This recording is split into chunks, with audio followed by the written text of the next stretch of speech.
Welcome to Horror Makes Us Happy, the podcast where we ask the question, what is it about horror that makes us happy? Your hosts are Steve Becker and myself, Chris Whitman, and you can find out more about us at our website, horrormakesushappy.com. It's a very difficult to remember URL. And yes, .com. Today, before we get started, this is the trigger warning. We're going to be talking about horror stuff, horror culture, and horror things, which could involve dark and sensitive subjects such as child abuse, rape, F-bombs.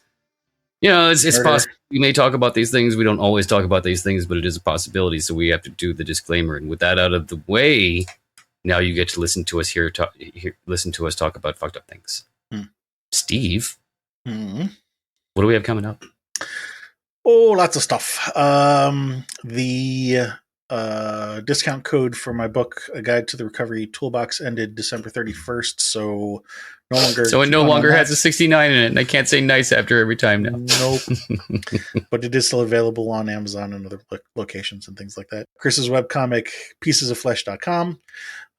We've got 13, lucky number 13 guests on the calendar, so won't bother going through that list still. Got a lot. Yep. But today we are talking to poet Maxwell Gold, best known for his works Oblivion and Flux, Bleeding Rainbows, and anOther Mythology. Welcome.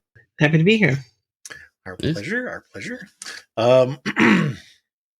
I've been debating, we were talking about this earlier before we hit record, debating on how we're going to handle this. This was actually a second pass with Mr. Gold. The first pass, we lost some documentation, and so there may be some cases where you hear me go, oh, that's right, I remember talking to you about that before. So basically starting from scratch. So, yeah. But you're familiar with the theme, so we won't go into that. And I guess we'll just jump right into it and ask again. What do you remember? What your earliest memories of scary things were? Yeah, I guess depending on how how dark we want to get. I guess one of my earliest memories of scary things were crocodiles. I just off the top of my head. Because I'm terrible with these impromptu questions, and maybe it's just the ticking fan in the background. But I was just scared of crocodiles because I was scared of Peter Pan. I was going to ask if maybe watching Peter Pan at a young age had anything to do with this, because there was a very scary crocodile in that. Yeah, it was the clock. Yes, it was the clock. It wasn't the crocodile. It was the noise. It was the ticking noise in the background that terrified me. Maybe that's why I have a knack for cosmic horror, but there was something about like the march of the clock. Was it the ticking inevitability of the unmarching relentless death that is time? It could have been. I don't know. Maybe that's what terrified Captain Hook. But it was whenever I went to my grandparents' house when I was like little, I had my grandfather turn, like, he had this gorgeous grandfather clock, and I had him turn off the clock because I couldn't sleep. And so, we just couldn't have like clocks that made a loud ticking noise. It's funny that you say that, because I can hear it in the background again now, and I thought you had turned it off or something like that. So is that like an intermittent thing where it comes and goes? I don't know. This is a weird fan. It's I just. Well, the reason I ask is because if it was intermittent and not just a steady thing, then that's almost creepier, because then it could start or stop at any particular time. You wouldn't even know. To not bother me as much anymore. I would say probably grew out of that around like middle school, but for a long time, I couldn't go to sleep if I heard it. Not just clocks, it's anything ticking, like anything rhythmically ticking like that. I'm with you, because I actually can't listen to music if I'm trying to fall asleep, because I will lock into the rhythm of whatever music it is that's playing. I have to have either like a white noise generator, or I have sometimes sought out arrhythmic tracks, like rain or what have you. But it's got to be arrhythmic, because if there is a rhythm, I will lock into it and I'll just lay there and I can't sleep. Anyway, so when you said scared of Peter Pan, crocodiles, more specific. The crocodile, or the clock and the crocodile, but okay, so not actually Peter Pan the character, was the other stuff in the movie. Captain Hook was my favorite character. Still is one of my favorite literary characters. Really? Yeah. Why was he your favorite? I don't know. I guess because I just loved how flamboyant he was, and how okay. He was very showman. Yeah, I always loved villains, but I mean, I guess I just loved how over the top he was, and particularly Fox's Peter Pan and the Pirates. That Captain Hook was voiced by Tim Curry, was my favorite Captain. Well, of course. Yeah. I'd always loved pirates ever since I was younger, but because I always thought Peter Pan was annoying, like leave him alone. Two shoes, Well, not really. I mean, there are very few things that Mr. Curry has done that are not excellent. Yeah. Anything else jump to mind as to what scared you when you were a kid? I never liked being by myself. Okay. I recall memories of just like not. I never liked sleeping in the dark. I never liked sleeping with the TV off. I don't want to say I was like scared of the dark per se, and like in that much of a cliche way, but I didn't like falling asleep without noise, just because I didn't like the uncomfortable. The uncomfortability of silence. It was unsettling. Like the thought of just being alone in the dark, I guess. Mm. Yeah, can relate. I still fall asleep with the TV on. Yeah, I've always thought about that as being like a sensory sort of thing that whether it's light or sound, that there are a lot of people out there that they're like they need some sort of sensory for some people it's like a weighted blanket, but for other people it's a different sensation. Instead of it being touch, it's sight or hearing, but it's kind of like the same concept.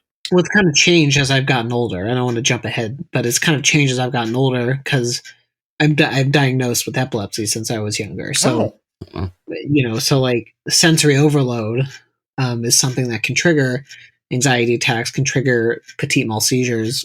Sometimes when I do have some of those sensory overloads, like you mentioned, like rhythm, I found that if I have a rhythm in my head before I go to sleep, sometimes like that rhythm just like unconsciously, just like I think about like whether it's a song lyric or like something, it's just I think about it subconsciously, and then it triggers like it can trigger like an anxiety attack. That's why sometimes I get up in the middle of the night and I'll just write it down. I have to like expel it, or else it'll just not drive me crazy, but it will just like drive me into something. I can relate. Whenever I have trouble sleeping for similar reasons, I actually keep ice packs in the fridge, because when I'm laying there in bed, it'll cause my brain won't stop and my heart rate will go up, which will cause my temperature to go up. And so I have these ice packs in the fridge that when that happens, I just go grab an ice pack and get back in bed and lay it on my chest. And usually over the next, 15, 20, 30 minutes, it'll cool me off and I'll calm down and be able to finally maybe drift off. But let's see. Did you have anybody in your friends or family group when you were a kid who were fans of horror? Not really. Horror didn't really come into my life till much later. Much later. It's not common. Yeah. Did you participate in Halloween when you were a kid? I did. I remember my mom's definition of horror or something that was scary was like Jurassic Park. Like Can't relate. Jurassic Park was up there for me. It was scary because like that's a real thing that real dumb people could do, Yeah. And like that would, like we watched it in the dark at my friend's house. Like that was scary. I still attest to this day, like for weeks, maybe months after I watched Jurassic Park, I would sleep with a cup of water next to my bed. Just keep an eye. Did it ripple? Did it ripple? Okay. We did do Halloween, like, and I think, now a lot of the questions are coming back to me. That kind of stopped for me. Like we dressed up, I would say we did all through elementary school. We dressed up, we, trick or treated, and that was just that was fun. I think one year I went as Darth Vader. Nice, because who doesn't love Darth Vader? But yeah, Halloween was definitely definitely a big part. Was Darth Vader? Would you say that would have been your favorite costume when you were a kid, or is there a better one that you liked even better? That was one of my favorite costumes. There was this one I went as this like really over the top flamboyant vampire when I was in 5th grade, which probably makes a lot more sense now. But yeah, I think Darth Vader was probably one of my favorites. Okay. Did you have a least favorite costume? No, I don't know if I have a least favorite costume. Okay. That ever question's going to land. You just never know until you ask. Did you have any really scary dreams or any repeating dreams when you were a kid? I think I told you about this dream because I still have it sometimes. I was in 7th grade when I had this dream, or 6th or 7th grade when I had this dream, and it was just about this gold building, but it wasn't really a building. It was like you could see on like through the floors. So it was not through the floors, but as a writer, I'm doing a terrible job describing it. You could just see each floor. Okay. And it was like in the clouds, and there's an elevator that went right up through it, and it was just kind of like Art Nouveau kind of elevator, so it was all floral and just very whatever, and that was kind of it. I just got in the elevator, and that was it, and it was just this place, no reason that I can recall, but that dream comes and goes sometimes. I'm assuming you're at the base of the building going up in the elevator or going down? No, I'm just looking. It's like I'm looking at it. So like there's no sky, there's no earth. It's just in the clouds. It's just this. It's like 4 floors, and you're just looking at it. Okay. It's kind of abstract and kind of strange. Just sort of a general fascination. I don't really. It doesn't really have an explanation. It's just kind of. Yeah, it wasn't really a nightmare or anything per se. It's one of those weird dreams that's just kind of stuck with me throughout my whole life. Was there a particular emotion that you were feeling? Like, was it awe or trepidation or? Like, I think sometimes when I have it, it is a mix of maybe a little bit of fear because I'm like, why do I keep seeing this place? What is it? I mean, I've written about it a lot in some of my poems, but. It's when I lived in Florida, there's a museum there for Salvador Dali. And it's really interesting that when you go through this place, and I know this is true for a lot of artists, but this was like the first time I really saw it visually represented, was at this museum where a lot of the same themes that show up in his very famous later works, he had been already using in some of his earlier works. And they just keep coming up and coming up and coming up. And you could see him like refining the idea until, it came to its full fruition. And so there may be this sort of sense of this with you of, maybe it does have some deeper meaning for you that you'll only discover as you continue playing with it. You know what I mean? As I continue to go crazy. I'm just kidding. Well, that is another alternative option. The elevator has to reach the right floor first. Right. It has to go. The elevator has to go somewhere. Yes. He'll be 60 years old, scribbling in a basement, doing the Pepe Silva thing. Was there ever a time in your childhood when you were actually terrified of something in real life? Yeah, I remember I was in 5th grade and we were playing soccer or something dumb. And I looked down and then all of a sudden I just fell to the ground. That was my first instance of having a seizure. So, I think that was probably the first moment where I think I was scared of like a loss of control. Understandably, yeah. Just like you don't have control over your own body. You're there. And then all of a sudden, 16 hours later, you wake up and then you're at home and you're like, what happened? Right. I think that was the first time I was terrified of like not feeling that everything was as it should be.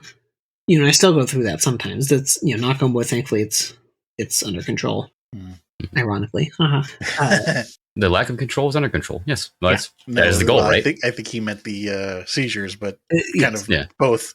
And on the flip side, I guess feeling like secure was kind of growing up in a little bit of like a bubble. I guess the irony of it is that like I was growing up with a feeling of unconscious terror of not having control over my own body, but then growing up in a place where I feel with an illusion presented to me where there was control. So I guess a little bit of tragic irony, I guess, in a way. One of the things that I was thinking about when you were sharing this is I'm wondering if you maybe did have seizures when you were younger that either you didn't remember or something, because when you had commented about being afraid of being alone, I thought to myself, I wonder if this predates your fear of being alone, because if it does, then that could explain why you were afraid of being alone, because then, if this happens and there's nobody around to find me, like, what's going to happen? You know what I mean? Oh yeah, that is. I think about that sometimes when I'm an adult. It's a little terrifying to think about. That's why I try not to think about it, because it's terrifying. Do you remember? Did your parents tell you that you were having them even as a baby, or? Yeah. They're like, this is your seizure medication. You need to take this. Like they kind of like, I knew when I was younger that like, oh, not all kids take this medicine. Like, like not everyone has to take 10,000 pills a day. 10,000, but Right. A lot. A lot. Enough. Next two questions also come as a pair, starting off with the less pleasant one so we can end on the positive. But do you remember the first person you hurt? Oh, I remember this question. I thought of a different answer for this because it's not a very... That's fine, because I don't remember what the original answer was. I don't remember what the original answer was, but I thought more on this one. And I guess this is like childhood / like middle school. So, because this isn't really nice. And I was really... I don't want to say I wasn't a nice part. Like, I was like... I was in middle school. Like, I was a kid. And like, I remember... So... I was at like a summer camp or something, and that we were all outside in like a break or something, and this kid had this Dragon Ball Z magazine. And I was like, I want this Dragon Ball Z magazine because Vegeta was on the cover, and like, who doesn't love Vegeta anyway? No one. I love Vegeta. Bite your tongue. No, I'm saying no one doesn't love. It's like nobody doesn't like Sarah Lee. Nobody doesn't like Vegeta. All right. Double negative.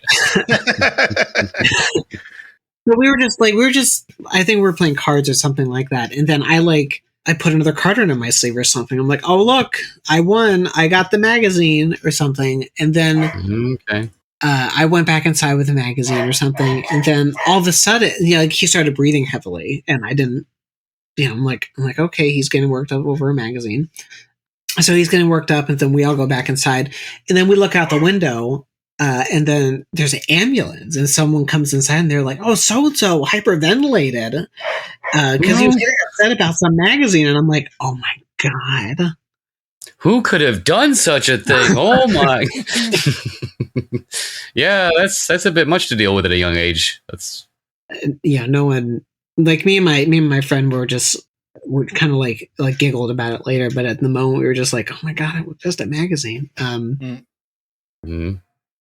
My political career is ruined, so so is mine here, because I'm going to make a really bad joke about like what kind of a summer camp was this? You've got a kid who's got seizures, kid who hyperventilates. Like, was a kid with braces, like somebody else with a leg brace? Like what's going on? I can make it worse. It was a chess camp, so there you see. Even better. Yeah, there you go.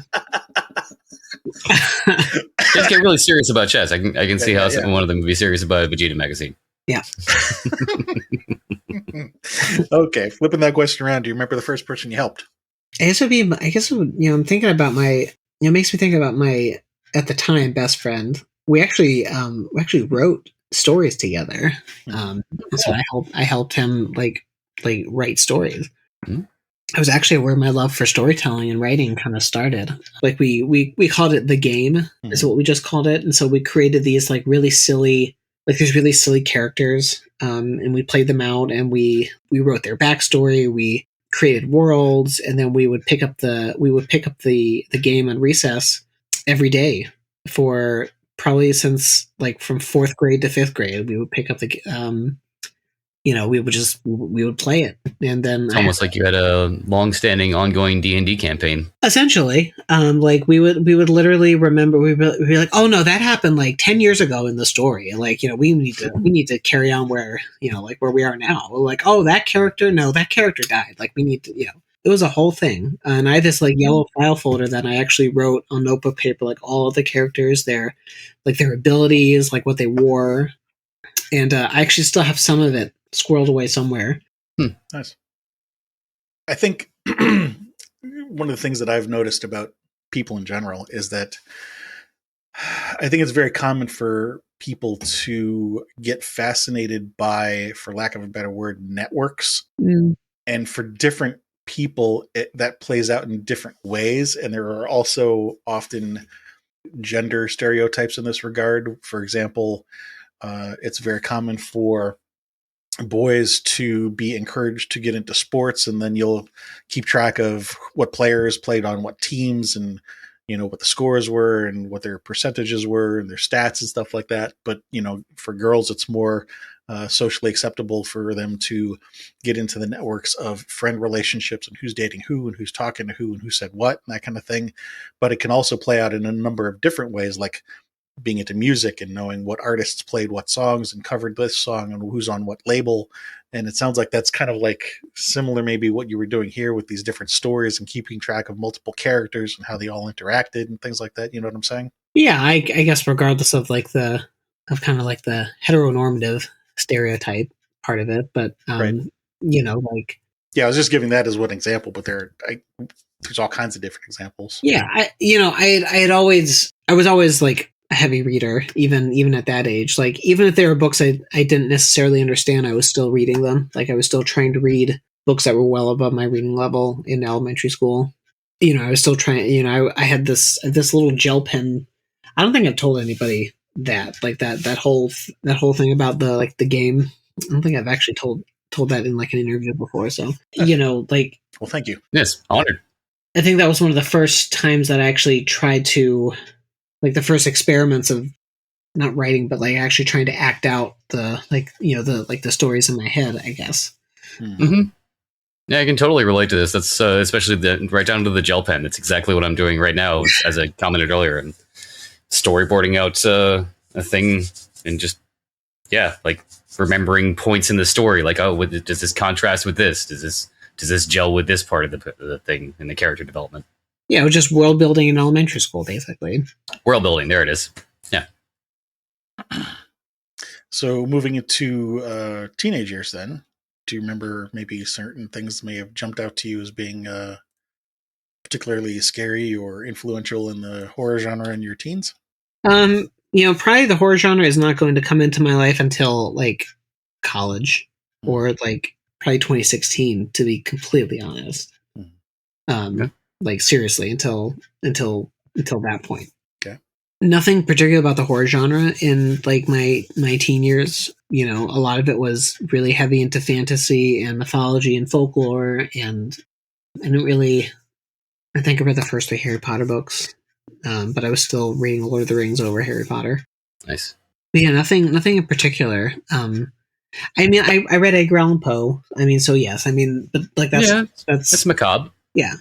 I'm trying to think what else. Yeah, so I mean, I read Edgar Allan Poe at that age, but I mean, that was one of the things, like, everyone in middle school had to read Edgar Allan Poe. Right. The Mask of the Red Death is one of my favorite short stories by him.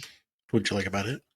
I just, I love that it's still very much relatable to our time. Mm-hmm. The wealth and disparity gap, the inequality gap, a prince who thinks himself indestructible, locks himself away, and then finds himself fighting death through time, etc. And then it's ultimately the Red Death that conquers all. Like, so, I mean, it's a very relatable theme. Yeah. I think the wealth and power gap, and ultimately the inescapability of death and finiteness is as a concept that's not going anywhere anytime soon. No. People are people. I actually did a report on that in middle school, comparing Red Death, the story of the Red Death, to the AIDS epidemic in middle school. And my teachers thought, they were like, your parents let you do this? I'm like, yes, they did. This is a bit dark, isn't it? Yeah, it's facts. Well, I mean, also by that point, I'm guessing that would have been, early 2000s? Yeah. So, I mean, that's already almost 10 years into it, so it's not like he was doing it in the 80s. Yeah, it would have been a completely different situation in the 80s, that's true. Yeah. But I can understand their concern depending on your age. Yeah, true. I can relate with what you said about not really getting into horror until your later years. I'm kind of the same. I never considered myself to be a fan of horror until there were certain things in my adult life where I went through a couple of years of counseling and 12-step program and different things like that, and learned a couple things that enabled me to see in one particular genre of horror, there's something that speaks to me. But prior to that, I wouldn't have said I was a fan, although I did interact with it. I mean, I can remember being in high school and watching television and seeing, at that particular time I was living with my mother and stepfather, and they had cable TV, seeing like Hellraiser on the movie channel and stuff like that. So like I watched it, but I wouldn't have really considered myself a fan until, late 20s, early 30s. But like you said, there's always some level of exposure to it, particularly Edgar Allan Poe. A lot of people get to read that. The mainstays, Yeah. the staples. Scary Dreams is a teen, or Recurring Dreams. Still the one with the one with the elevator. The one with the elevator still recurred. My family was always very politically active, so I was always very, and still I am very aware of what goes on, current events, and goes on in the news, and because I don't want to get super political, but like that, there was a lot of threats of nuclear escalation in the Middle East around like the early like 2000s. So that's like my middle school, like high school years, like early high school years. So I just had a lot of dreams about like nuclear fallout, or just like waking up and seeing the sky just like be orange. Like a very irrational fear, I guess. Like, unless you live in California, right, or New York, I think. Like that, and I guess the consistency of like the kind of being like alone in the dark, kind of like that kind of, like I said, that kind of followed me throughout high school and college. Okay. Did anything actually terrify you in real life as a teen? I mean, becoming more aware of my like self-aware and more educated about like my like sexuality and like realizing that I actually didn't like girls, and then it didn't come out till I was 18. That terrified me a little bit in high school, because like can be an understanding source of fear and at least anxiety at that age. Yeah, because kids in high school are mean, especially in the early 2000s. They're mean. I mean, they're mean now. I mean, kids in high school are mean. Kids are universally dicks. Yeah, it's part of the growing process. Yeah, and I think that was a general anxiety I felt. I mean, I had just general concerns about just being Jewish and facing anti-Semitism, here and there. But more of it was, what if I was outed? Or like, I think I said this story about I took a girl out on a date to go see Wicked, and then she ended up coming out as well. So because then we broke up after the concert, but we both got to see Wicked. So win-win. Got it. So yeah, I would say that was something in real life. I was terrified at that age, for good reason. Yeah. Was there anything in your teens, any moment when you felt completely calm or safe or bliss? I don't want to go back and give a cliche answer about the illusion of control, but I mean, I would. As I got older, I think I started to feel safer in my words and safer in my writing. Like it was it's a space that I feel that I can like find. What's the word? Solace? Solace, yes, thank you. That I can find solace in, unlike anywhere else. Mm-hmm. It's an escape of sorts. Well, yeah. Being able to express yourself is powerful, which ties into control. Mm-hmm. Yeah, I mean that whole theme still follows me a little bit today. I mean, and not to jump ahead, but like as I've gotten older, I don't want to say I'm a hypochondriac, but my partner downstairs would probably disagree with me. But that's a whole other conversation. But I think it's like as you get older, you start to like you're a little more self-aware of how your body functions. You're whatever. You're just more self-aware of things in general. So I think I was not in high school. So I think that illusion was comforting. So maybe you could say that I was a little comforted by that illusion in high school, because I mean you're also indestructible in high school. I mean, come on, like nothing can hurt you in high school. Yeah, this is true. So yeah, that's That was a long answer for that. It's okay. I think you and I had a little bit of conversation via email, and I don't know if I've really said this before on one of our interviews, but we've been doing this now for 4 years, going into our 5th season, and one of the things that I'm starting to see as a common denominator, if you will, is not like we went into this thinking, are we going to find common denominators about what people are afraid of or what they desire, and how these, like, not everybody's going to fall into the same bucket, but how many buckets are there? What are they? And I think one thing that I'm coming to is realizing that there's even another layer below that, which is really just humanity, which is to say that we've all got the things that we love and we've all got things that we fear. But at the bottom line, that's the thing. We all love things and we all fear things. Like there's still a certain level of humanity in recognizing that, okay, maybe you have a different fear than I do, but I'm still afraid of things. Like there's still some coming to an understanding of saying, okay, maybe you're feeling anxious about sharing what it is that you love or what you're afraid of. But that's okay, because like, who's not afraid of something? Like I think we, not just society, I guess, is, worldwide, people are afraid to talk about the things that they love or they're afraid of, because maybe we'll get picked on because, oh, you're afraid of that, ha ha ha, or you like that, that's stupid. But that's also very short-sighted, which of course a lot of people are, but that's a whole other conversation. That is a whole other thing, yeah. But I think that's the, like I say, the common denominator that I'm starting to come to in terms of what we're doing here with this podcast, is identifying the humanity that underlies all of that. And yes, just playing out in, okay, you've got a fear of, particularly, we're talking about the teenage section, and you're coming to identify your sexuality and coming to terms with your religious background and how these things are played out in the world, and, your health conditions, and like all these things are completely understandable from a human perspective of, yeah, why wouldn't you be afraid of those things if you were dealing with those things? But at the same time, being able to step back and look at it in those perspectives, there's also an element of, why am I being anxious about dissecting these things? Because these are things that make us human. Do you know what I'm saying? I think so, yes. Yeah, you kind of lost me a little bit there too. All right, well, maybe somebody out there will get it.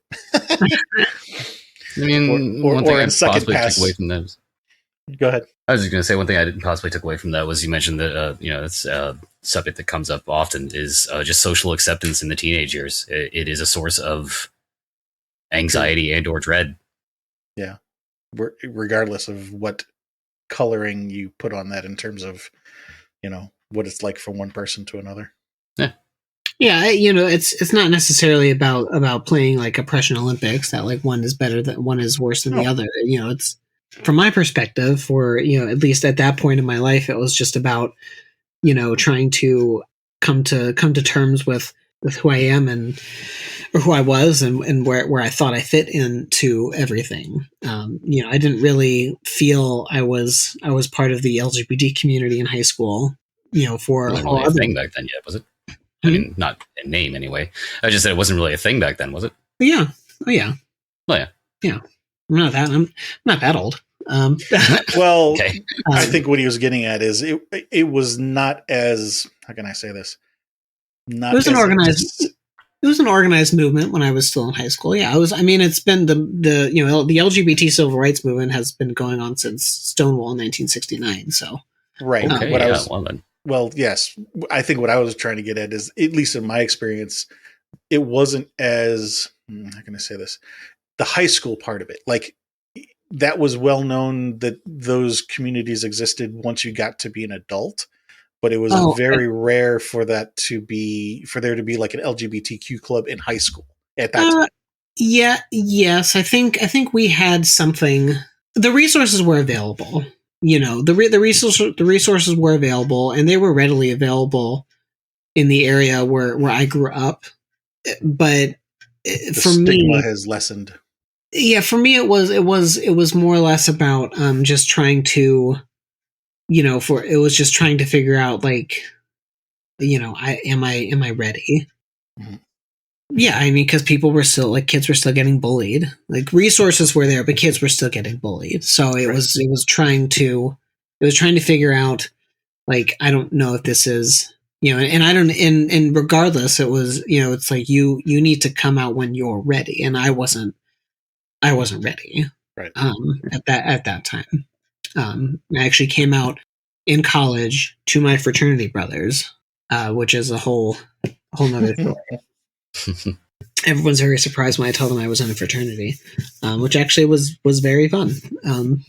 But well, I won't skip ahead to college yet.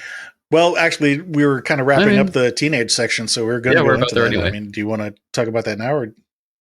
Yeah, I mean, that was, college was probably, the best time of my life. I have no regrets about it. And, when I did come out to them, I came out to my parents first. And, when I came out to, my parents weren't surprised. They were like, I want to tell you something in hushed tones. Like, I'm gay. And, my mom was like, I know. I'm like, great. Great. Yeah. You ruined my surprise. She's like, well, what 13-year-old boy wants to sing Cats with his mom in the car? Thanks, Mom. Yeah, I'd say those are probably the two most common reactions to someone coming out, is the other end of the spectrum, the unfortunate one of outrage and shock, and then just the I know, I've known. And it's like you have to you build it up, but it's like you have to feel comfortable when you're ready. So of course. So I came out to my fraternity brothers, and I don't think I've never actually told this story, I don't think, in an interview before. I told this story before, but my fraternity was extremely accepting. I would even say almost protective when I came out. There was only probably 30 of us. It was a small chapter at the time when I was there, because I'd never had brothers growing up. And I came out. I remember one of my brothers in particular. I came out to. He was a big guy. He was a hockey player, and it was like a Wednesday night, or it was like a Thursday or Friday night, and he was getting ready to go out. It was like 8:30 or something, and so I go in his room and I shut the door. I don't know why I shut the door. And so I was like, I need to tell you something. He's like, what's wrong? So I locked the door. What's wrong? Right. Not really thinking that I'm locked in there with him, because I didn't want other people to come in. Right. Because we had a good rapport. I trusted him. Right. And anything like that. And it's college, so he had a beer out, so he was already quote unquote pre-gaming. Mm-hmm. Mm-hmm. As you do. So I'm like, I need to tell you something. And so I paused for a minute because I was trying to gather my words or something. So there was a good pause between us for a minute. Then he looks at me and he's like, are you okay? And I'm like, yeah. And then he looks at me. He's like, are you sure? He's like, and then as if right on cue, he says, you're not coming out to me, are you? Well, now you ruined the surprise. Yes, it's twice. So I think it's better. And then it's, so then it's like as if like all the air from my lungs have been taken out. I'm like, well, what if I was?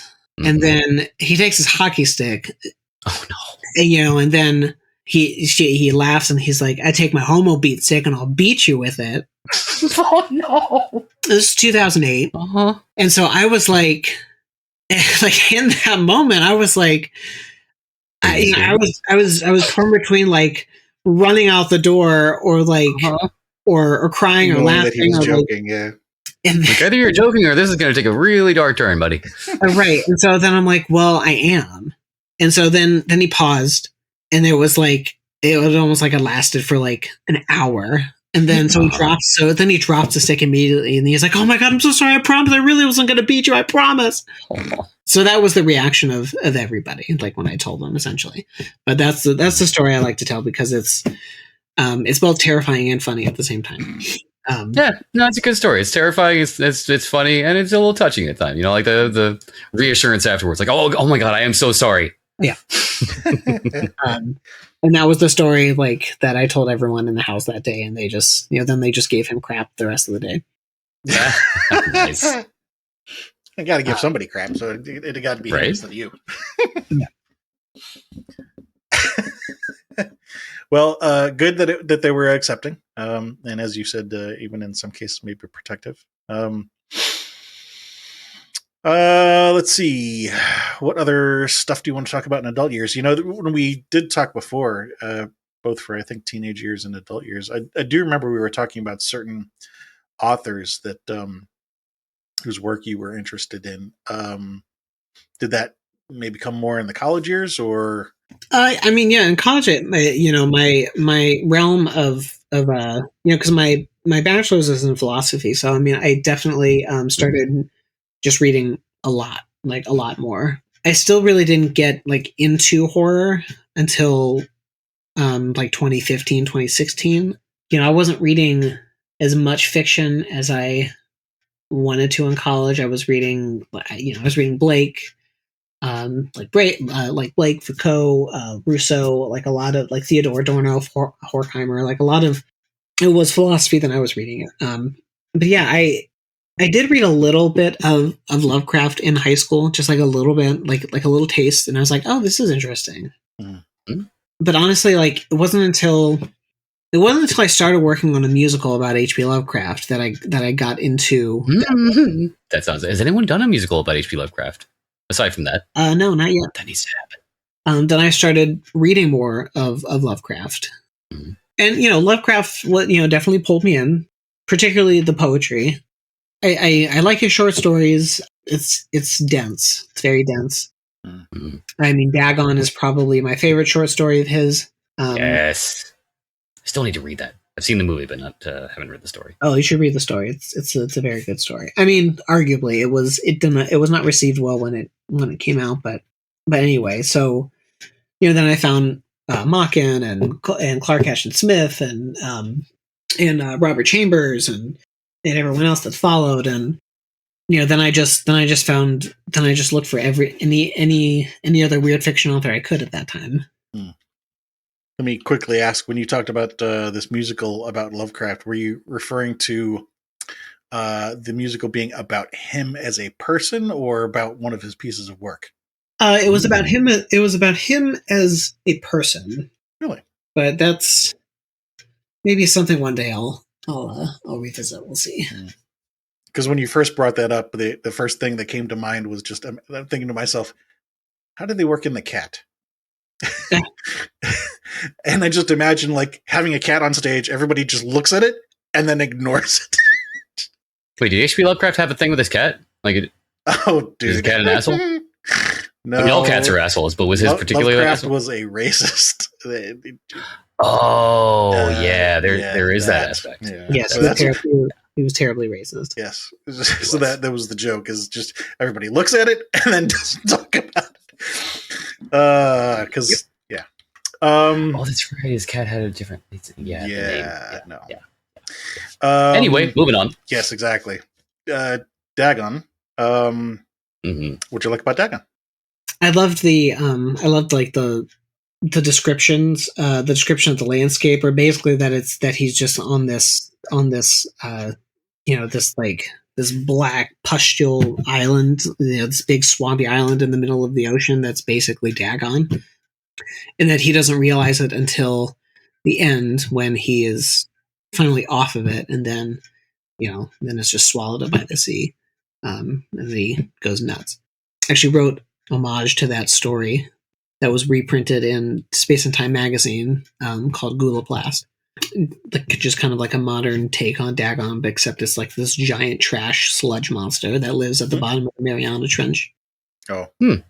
Yeah, it's just I just like the idea of this, of like the image of the concept of this massive creature that's so enormous that you can't comprehend it, but you're walking on it. And then it's always love that concept.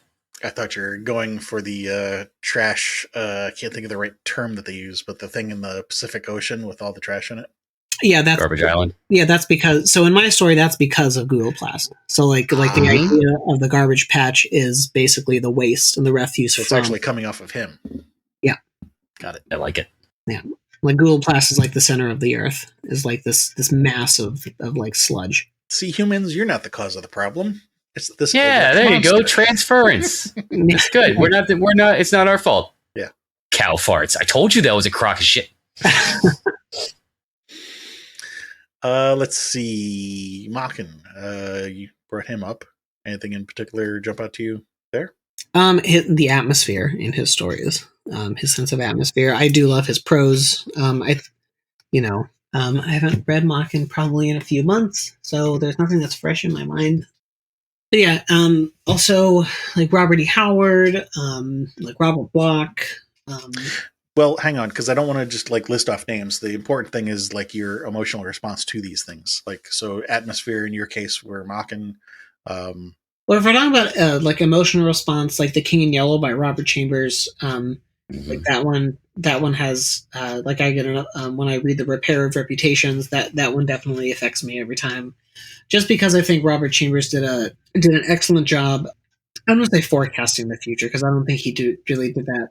I don't think he did it on purpose, but the way he paints a picture of 1921, like a dystopian America in 1921, and the way he paints the kind of like geopolitical atmosphere of the world is just so eerie. There are plenty of other writers that also do an equally talented, like Ray Bradbury. Like there are plenty of other writers that also do a fantastic job. But there's something about the way Robert Chambers does it with The King in Yellow that I really enjoy. We were talking about emotional responses there. What do you feel your responses for The King in Yellow? Terrifying, I guess. Terrifying and a little, it's terrifying and dreadful.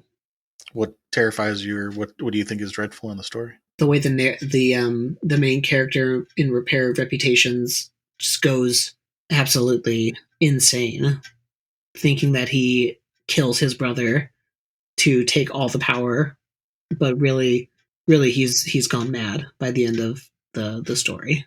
But I mean, but not that. It's not really that itself. It's the way the way the story is written that creates to me such a powerful response.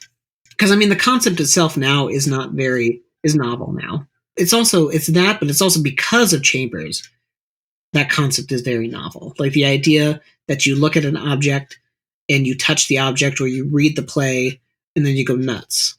But it's because of Chambers that has become a kind of trope in a lot of cosmic horror and a lot of horror films and novels and other kinds of other pieces of horror literature.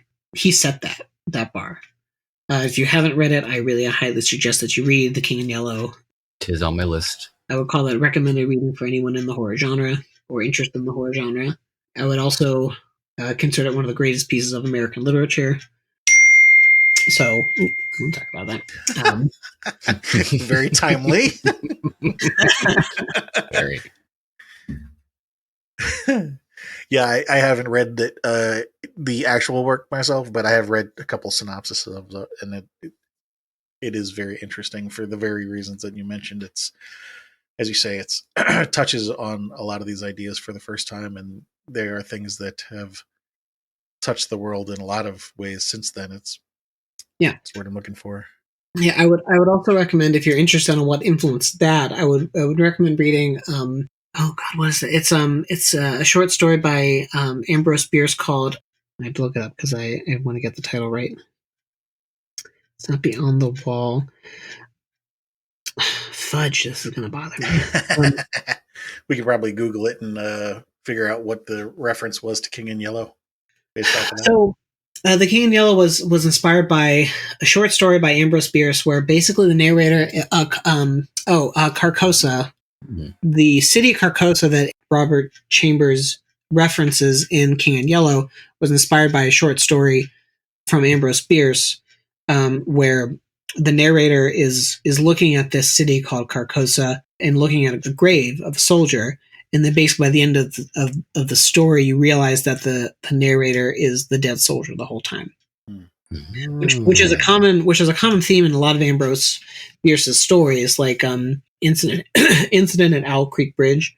It like a soldier is getting ready to be executed by hanging, and they're running, and then they escape, and then they're basically running from their captors the whole time, and then they jump off the bridge. But then by the time they basically think they're free, it flashes right back to the execution, and then they're executed. It's basically the last moments. Kind of their life flashing before their eyes kind of thing, or Yeah. Like this is what he sees, what he thinks he sees right before he's executed. So, like you can argue that's horror, and in a lot of senses. I mean, Ambrose Bierce kind of influenced a lot of early like weird fiction authors. Like that's almost a little bit of like early weird fiction.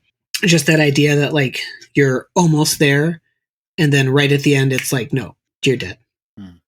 So if you read The King in Yellow and you really like it, I would recommend reading those two stories as well.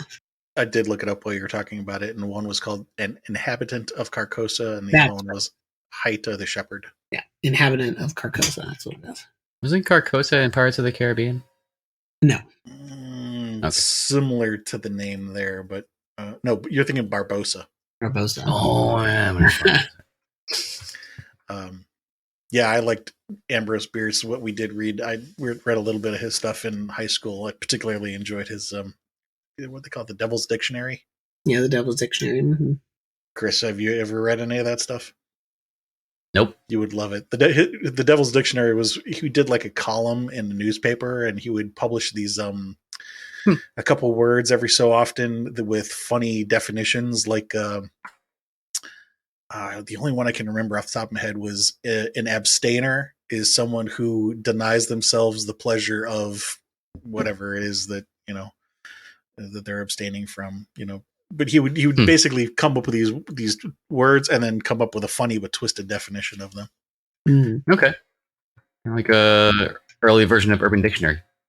Basically. Kind of. Yeah, kind of. Yeah. A more sophisticated version of yes, a much more sophisticated. Let's see. Have you been participating in Halloween as an adult? I guess through the HWA I have. That works. Whether you want to or not. Right. Have you been dressing up? Favorite costume? Least favorite costume? No. Okay. Reoccurring dreams. We already talked about the elevator one. Any other ones for your adult years? No reoccurring ones, but I mean, I've had dreams. I've been doing a better job of keeping track of my dreams and trying to write them down into poems. So that's good. Yeah, especially for poetry. Yeah. Things in real life that you are terrified of. You mentioned being a hypochondriac. Yeah, I think they've just gotten more. I don't say more intense, but definitely, like I said, more self-aware. I don't want to get into. I don't want to get into a heated discussion about what's going on right now, but it's definitely. It's definitely. Cause for concern. Yes, yeah, I've definitely made it a point to like I definitely have to think about wearing my Star of David when I go out sometimes. More so than when I had to before. Which is a sad commentary, but I understand it. Yeah. Things just get intensified as you get older sometimes. Yeah, there are times when I wonder that myself, that like watching TV or the news and things like that, and there's this question of, is it getting worse, or am I just more aware of it now than when I was a kid? Mm-hmm. You know what I mean? Mm-hmm. Yeah. There's a mixture of the two, I think. Flipping that question around, any time in your adult life when you felt completely calm or safe or bliss?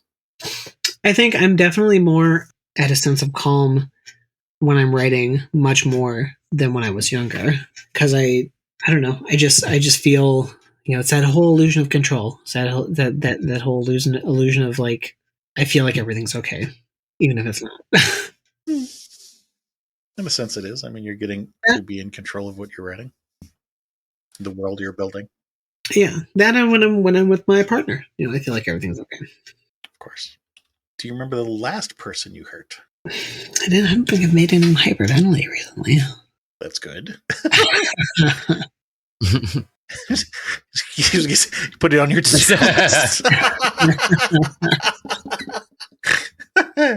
Tuesday, 3 p.m. You know what? We'll make it happen. What's that kid's number? We'll just call him up real quick. I mean, unless Frieza's on the cover, then that's a whole nother story. Yeah. Something final form. We'll have to come back. Okay. Last person you helped. I mean, I don't know. I was doing so good before. It happens. Yeah. Let me come back to these two questions. Okay. The next two questions are looking back over your entire life, not any one particular time, and it's not just about horror, but in general. What movie have you watched more times than any other? We did talk about this one because I think my answer was either Secret. Yes, it was Secret or Nim, because then we started talking about Don Bluth. Mm-hmm. So yeah, it will stay Secret of Nim. Okay. Excellent choice. Yes. And favorite movie, since it may be different from the one that you've seen most often. Oh, this is really difficult. My favorite movie would probably have to be Hook. Okay. Okay. I think I remember that might have been the same answer last time. I don't think that was... Which tracks? No? It may not have been the same one, but I think we ended up talking about it anyway. Yeah. So, what do you love about Secret of Nim? See, I do remember this is where we went on the Don Bluth tangent. Mm-hmm. Mostly because I love the darkness of it. Like, I just love how creepy it is for a kids movie. Yeah. Like, I love how like Don Bluth takes something so simple. Because I've read the kids book before, and it's nothing that's like super complex. Like, you know, it's the same basic story. But I love how Don Bluth takes it and just kind of makes it this like dark and terrifying story. And what about Hook? Because who doesn't love Dustin Hoffman dressed as Captain Hook? Yep. You know, I've always loved pirates. I've still love pirates, and I've always loved history, and I've always loved the golden age of piracy. I like that version of Hook because I always felt that's what Hook was like. He was like this bitter old man that like had this like grand life before he was somehow stranded in Neverland, and then just spent the rest of his days fighting his ego to try and kill this boy. At least that's how I kind of imagined him. And I just love how Dustin Hoffman just like really made him terrifying. Not like the bumbling version from Disney. Right. Mm-hmm. Made him a real villain. A real proper villain. Yeah. And I also, you know, to be fair, I also thought that's what his actual teeth were like when I saw the movie when I was little. I was like, oh my god, is Dustin Hoffman's teeth, are they really that like crooked? Mm-hmm. Is there a particular subgenre of horror that you like? Cannibalism, occult, metaphysical, supernatural? Cosmic horror and weird fiction. Cosmic horror. Yeah. I mean, that's mostly what I write is cosmic horror and weird fiction. So, and I, you know, because I just love the insignificance, like the insignificant, you know, like how it makes us feel insignificant, and that's okay. You can relate to that, right, Steve?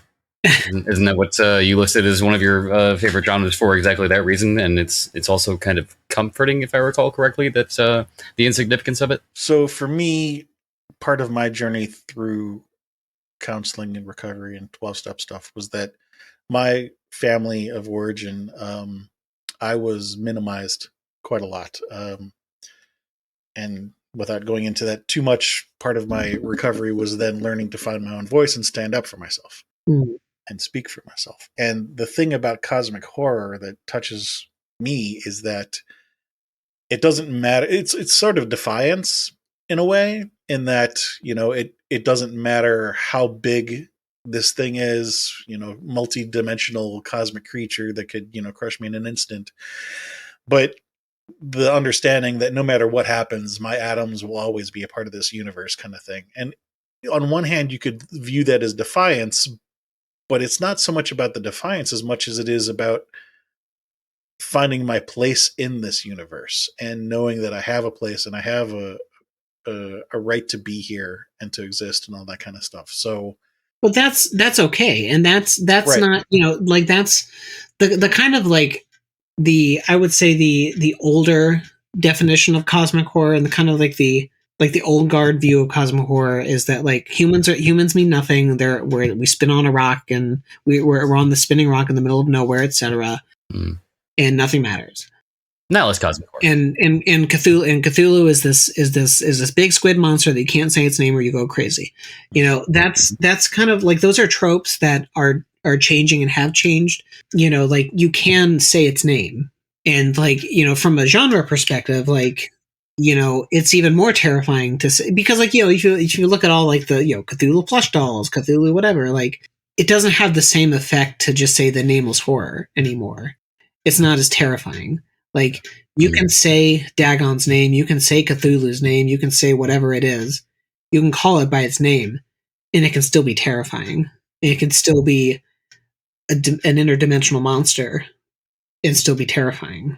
So, like any subgenre of horror, like, you know, or genre, like cosmic horror, weird fiction is changing, and it's, you know, it's being embraced by a new audience of readers. It's not the cosmic horror of Lovecraft anymore, or Clark Ashton Smith anymore. And this kind of goes to why we were talking about, you know, your emotional response to certain things, because when we were talking about, you know, people falling into certain buckets, okay, so you and I both like cosmic horror, but we like it for two different reasons. And that's why we have to dig a little deeper to find out, why do you like it versus why do I like it? Because they are slightly different in terms of where we're coming at it from. I wanted to talk about Don Bluth for a minute, because I do remember us talking about that. I don't remember specifics, but if I remember correctly, I think what we had kind of come to about that, it was sort of like joy, in the sense that, like, there's this sort of dichotomy between, you know, fear and happiness, and that something about the other Don Bluth stuff, maybe not Secret and Nim, but maybe some of his other works were a source of happiness for you. Do you remember anything about that? Yeah, I do find joy watching them, watching a lot of his cartoons.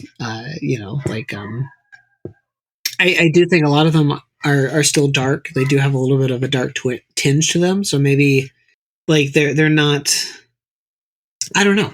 I remember we did talk a little bit about that. You know, they're like Land Before Time or American Tail, or, you know, All Dogs Go to Heaven. Like, those are all films that, you know, I had grown up watching.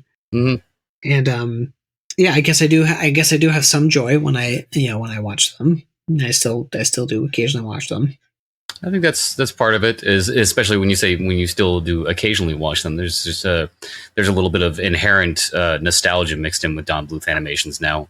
Well, I think more so with I think the other part is like the meaning changes too. Like, when you watch and or read something when you're younger versus now. Yes, the nostalgia, but I think the meaning changes a little bit. Like, you know, when you watch All Dogs Go to Heaven now, when you're younger, you don't really pay attention to the giant alligator. You know, you just see a giant alligator, you know, singing with not Charlie Sheen, Burt Reynolds. You know, but now if you watch it when you're older, now you just see a giant alligator in drag singing with Burt Reynolds. You know, so, like, it's enjoyable because I think there's a subtle hint of like satire that can be appreciated. Yeah, in some ways. That, and also I think a deeper sense of what I would, for lack of a better term, would say is bittersweet. You know, there are certain topics that are touched on, particularly, for example, in a movie like All Dogs Go to Heaven, that you don't really have the depth of experience as a kid to appreciate the same way as an adult. You know what I mean?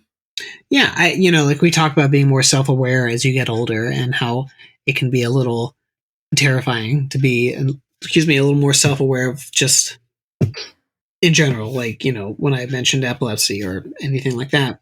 But just like the fact that the dog is dead and only has so much more time to be with the little girl before he goes back up to heaven. It's a little unsettling, you know. And this little girl is like, I just want to be with you, and he's like, I can't. I gotta go to heaven. And then add another layer to it. The girl who actually played that voice actress was murdered a year later after the movie was filmed. Yeah, I remember reading that.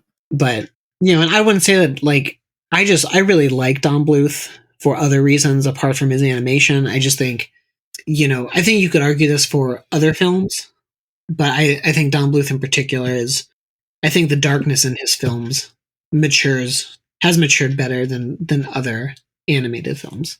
Do not disagree. Yeah, it's timeless. That's one way to say it. I was thinking it's more mature in general because regardless of whether or not the audience is capable of picking up on it or not yet, there are other, particularly children's movies, that don't even have that element at all. Like, so it doesn't even have that level of depth or additional depth to come back to as an adult. But I guess that's a separate topic. So this is sort of the point where we would talk about common themes that have been coming up multiple times in the call, and then maybe talk about what those mean to you. A minute ago, I said there's this dichotomy between, terror and joy. The terror side of things, it really, I think, boils down to control or loss of control, and anxiety about three obviously very big things in your life: sexuality, religious background, and medical condition, as well as all the social parts of it. I feel like they come out of the three things that I just mentioned. It's like secondary effects, if that's a better way of saying that. And then the joy is, you talked about loving parrots and villains and things like that. And it's kind of interesting that both of those things have, like the pirates and villains and Darth Vader and Secret of Nim. There's a darkness there too.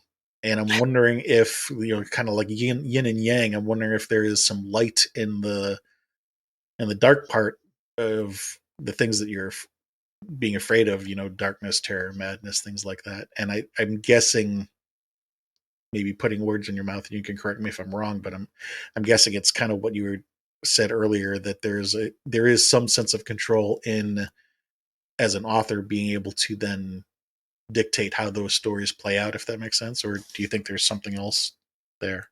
Yeah, I think that's close. Yeah, I think there's obviously it's kind of that there's no such thing as total control. Like you cannot have total you can only be in control of the things that you can be in control of, and you can only worry about the things that are worth worrying about.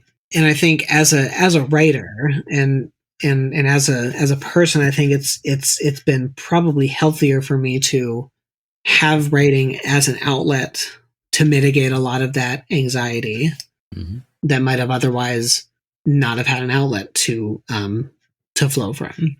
Regarding Captain Hook and Don Bluth and everything, I mean, I've always loved villains just because I just think they're more fun. Yeah. They're not as boring as every other hero. And I mean, we have the rise of the anti-hero now in films and whatever. But I just still think villains are more fun. So I don't know if that answers the question or anything like that, but yeah, it's just something that I guess puts me at ease. Some of the things that you mentioned, it kind of reminds me of, kind of ironically, going back to my therapy and 12-step stuff, the topic of codependence, which is the layman's term for that. People often hear the word codependent and they think that's the weak person in the relationship with an abuser. And that's not really the way it's meant. In clinical terms, the abuser and the abusee are sort of flip sides of the same coin. And the goal really is to be interdependent.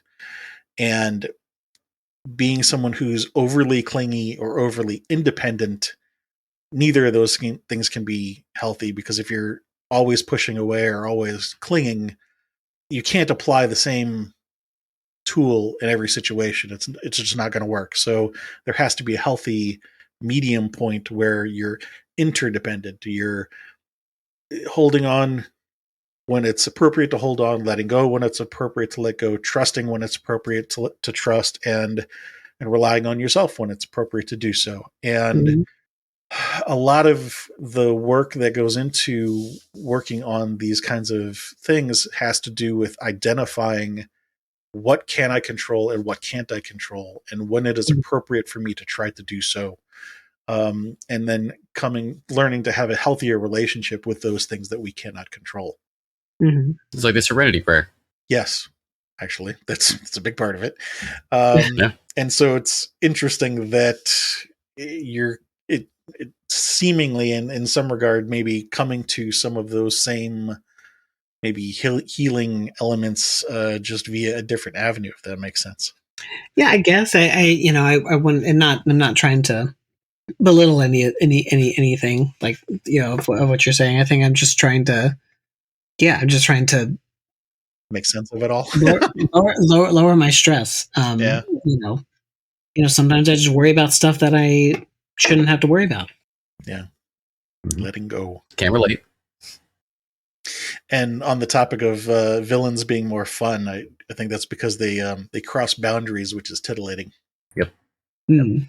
Which is there's a lot of reasons why villains are more fun or more attractive or more easily to be drawn to. Well, they have the best costumes. They cross boundaries. That too. They have the best costumes. They have some of the best lines. They just they have more options. Yeah. I guess heroes versus villains. Heroes have a code, whereas villains are just like, I do what I want. Unless you're chaotic good. Let's see. So narrowing in on maybe some of the reasons that this stuff is important to you. I think we already touched on some of those things. Then the next follow-up question to that would be, why horror? Because couldn't you maybe explore some of these things in other genres? I don't think so. And after being in the horror genre for so long, particularly cosmic horror, I feel that the horror genre is uniquely positioned in such a way to address the anxieties of people that other genres cannot. There is a way the horror genre reacts not only to social and political upheaval, but there's a way it reacts to our own personal feelings, in that it gives us space to kind of prepare and plan for certain things. I think that other genres don't have that capability. It allows us to simulate the most brutal, terrifying, unimaginable monsters, pandemics, you name it, even down to the most intimate, grotesque situations in the world, like whether it's like a slasher or whatever. And I'm not saying that other genres can't do that. I'm not saying it's impossible, but I think horror is positioned better, in the best position to address those anxieties much better. And it's done so for me because I can imagine like the most terrifying things in the world, from the real to some terrifying cosmic golden light 14 billion years in the beginning of time that's slowly creeping its way towards us, and there's nothing we can do to stop it. So that's why horror. Bigger reach. Yeah, I mean, yeah. You can't discuss some of this stuff in a rom-com, for example. I mean, I think you can. I mean, I think you can. I think the depth. I think horror has a different depth. Yeah, that's what I meant by when I said reach. I did. Yeah. Because I don't want to say that other genres can't. I mean, I think you can still discuss things, and you can still address the anxieties and the fears and emotions and everything of humanity and people in other genres. I think you can do it differently, and you can really get at some of those darker moments and more exposed moments, I think, with horror than you can with other genres. Okay. It's like a total genre version of what we were talking about with villains versus heroes. Horror just has less rules to abide by. Yeah. Last question. Is there anything that you've thought of that might have been relevant? Maybe thought of something earlier in the call and then the conversation took a left turn you didn't get a chance to say? There's one Don Bluth movie that I think is probably not as dark. Actually, I take that back. No, it still is dark, but it's probably not. Never mind. Just out of curiosity, what was the movie? Rockadoodle. Oh, yeah. It's not very good. It's not one of his. I don't think I've seen the movie, or maybe I only saw parts of it. So I'm trying to imagine, like, what were the darker parts of that movie? The owls. Yeah, there was a villain. I think one of our early guests brought up Rockadoodle in the podcast. I think it was Zuberan. Yeah. Christopher Plummer played the owl. Oh well, there you go. Say no more. It was probably terrifying.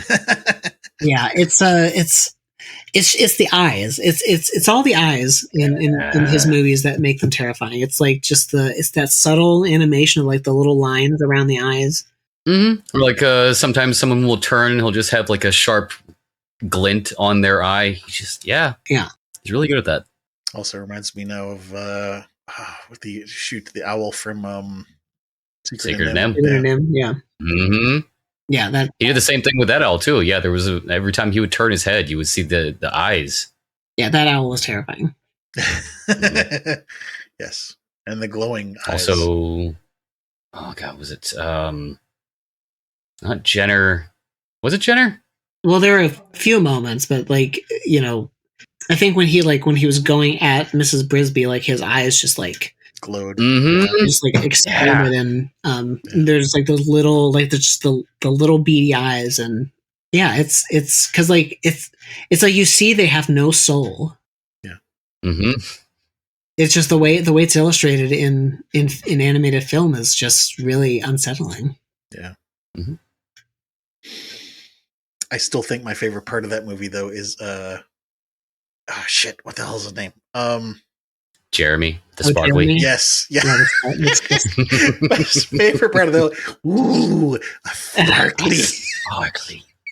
And Don Bluth even goes nuts with the eyes with that scene. Yes. Although I think he went from like the eye lens flare to like a telescoping spiral effect on Jeremy's eyes. Something like that, or glitter. That was what's his face, who was also in. It was also Don something.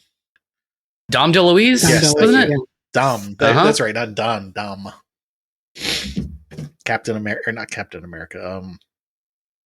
Him from Cannonball Run. Oh yeah, I forgot about that. We don't talk about him. No. Anyway. Well, thank you very much for your time. It's been a great conversation. Yeah. Oh, you know what? I think we forgot to give you a spot to pitch what you're currently working on at the start of the call. You want to do that before we wrap up? Yeah. I have a collection of cosmic horror prose poetry coming out this August from Raw Dog Screaming Press, titled Tiny Oblivions and Mutual Self-Destructions.